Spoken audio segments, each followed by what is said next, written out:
So welcome back, party people, to the final instalment of Scootfest 2020. Our virtual home has been my bedroom, where I've made it a party atmosphere as much as possible. I've even whipped out the old hat. But this is it. This is the moment we've been building up towards all week. This is the World Cup results. Now, we've been focusing on those amazing kings and queens for the last 3 videos, but this one we're bringing together all 100 riders. There were 100 riders involved in Scootfest this year, and we're going to be focusing on each of their teams, seeing how they did through the week, and looking at their amazing accomplishment, because to do what we've done during the times of COVID has just been incredible. So let's see how the World Cup went down. So in case you don't know how this works, let's educate you real quick. We had 10 team captains and they could each choose 9 other riders, putting 10 riders on each team. Those teams could film pretty much as many videos as they wanted. They could submit, I believe, 4 from each, but the top 2 scores in each of King of Park and King of Street, and the top 1 result from Queen of Street and Park went in to the mixer. We chucked all of those scores into the computer and out came these beautiful results of a World Cup.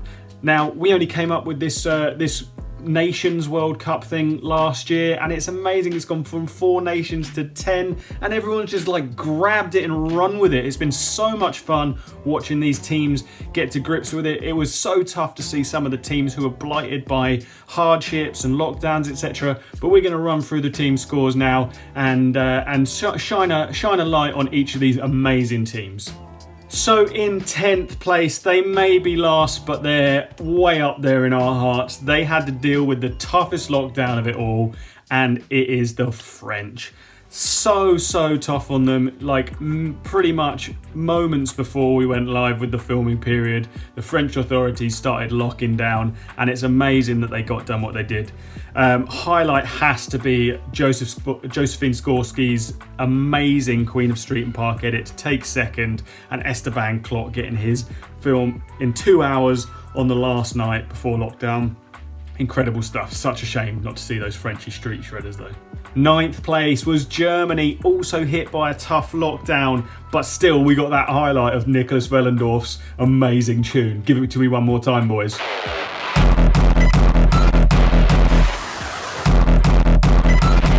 Yes, Raven. So in 8th place, it was the Kiwis, New Zealand, led by Alex Madsen. Unfortunately, they fell a bit foul of the rules, forgot to chuck in a second park score. If that one had been big, they would have been right up there, maybe even on the podium. But Alex Madsen leading it, the only female team captain, and leading from the front with a big score of her own. New Zealand come back heavy next year and get those rules right. 7th place, it was the rest of the world, led by Sogi, Sogo Sakikabara. Amazing showcase for a load of riders I'd never heard of before. So much fun. But the highlight has to be Tommy Dang's nose hanger street shredding clips. They were so inventive, so much fun. Tommy Dang with his nose out, with the mask on, shredding for COVID times. In 6th place, it was the Spaniards. Spain picking up that 6th spot with loads of style, just dripping with style, you know. And leading the way on that front was Carla Ramirez. Highlight has to be that crazy ender over the bumpy rail.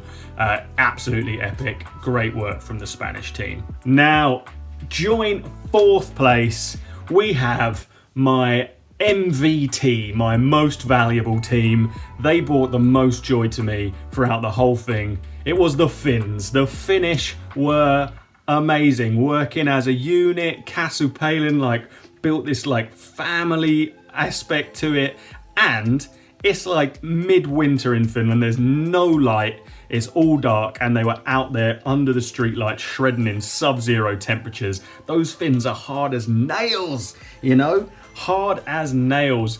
Nico Kilmala with the big score. Sophie Pushka with another big score. Loved it. Amazing teamwork.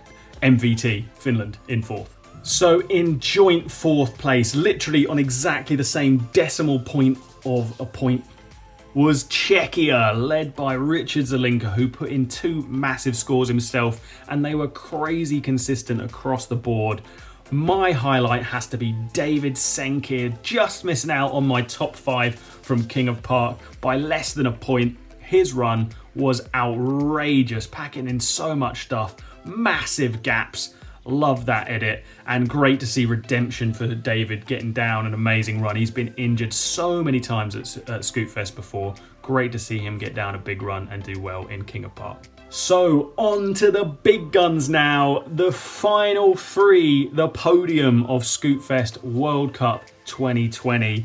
And in third place, it's my home country. We haven't done it again for a second year in a row. Great Britain take third spot on the podium, led of course by three-time world champion Jordan Clark, who had a fat run in King of Park. He got a podium there. One step above him was Jamie Hull, two enormous scores in that contest.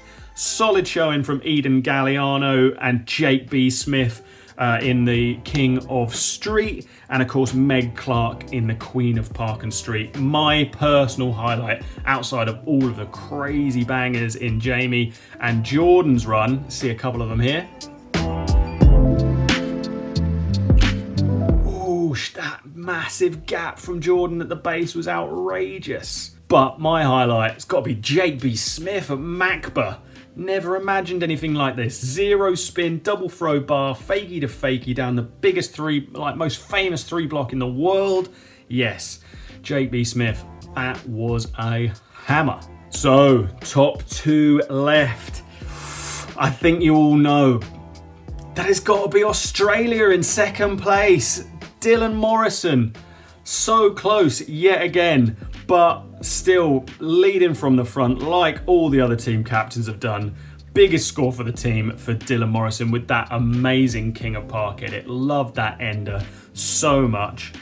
He had the biggest score of the week for his team. Angus Hughes, just a hair off of the top five in King of Park as well. Always represents himself well at Scootfest as Angus Hughes. Juzzy Carter, of course, scooped to top five with his brain-bending street manoeuvres, and Levi Knight was 0.4 of a point behind Juzzy. Let's see a couple of Levi's big clips, because we didn't get to see him in the King of Street because he was just outside of that top five, but some crazy stuff from Levi right there as well. Then, of course, Pascal Berry, my heart pick from the Queen of Street and Park, oozing with style. She picked up a decent score in the Queen of to be the final score to count, but they are just missing out.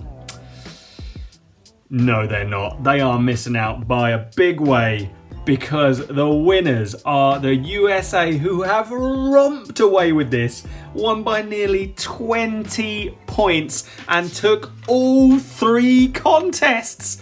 No way, all four now. Yes, they are King of Park, King of Street and Queen of Street and Park, with their three big champions, Cody Flom, Jake Sorensen and the almighty Becca Ortiz.